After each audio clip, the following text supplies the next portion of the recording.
It's the most miserable work you could ever do, but I liked it. There's something about it. A river driver just looks forward to next year go on the drive again. I'm gonna tell you this story, boys, about taking down the drive. Before it all came to an end in 1976, Clarence Jones and countless other log drivers made sure tens of thousands of cords of wood made it down to the mills on the Kennebec and other Maine rivers each year. It was a labor-intensive method that had been used since the 1600s, and it had a certain allure.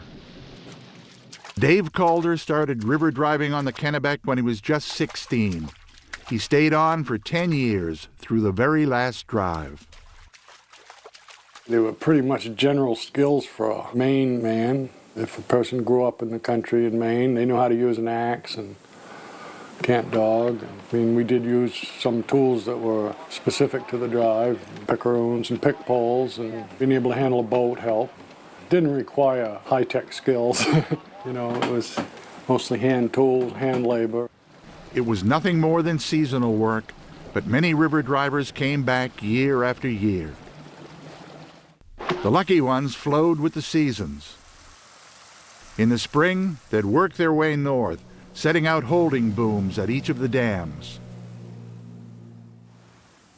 During the hot summer months, they'd man sluiceways to make sure logs didn't get jammed at any of the 9 dams.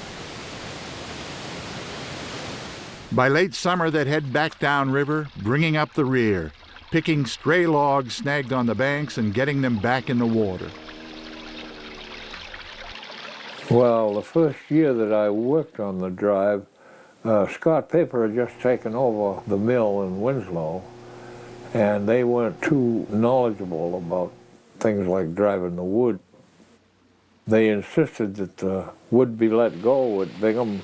This was early, like in May, when the water was high, so that left a lot of high rear, and they had to hire a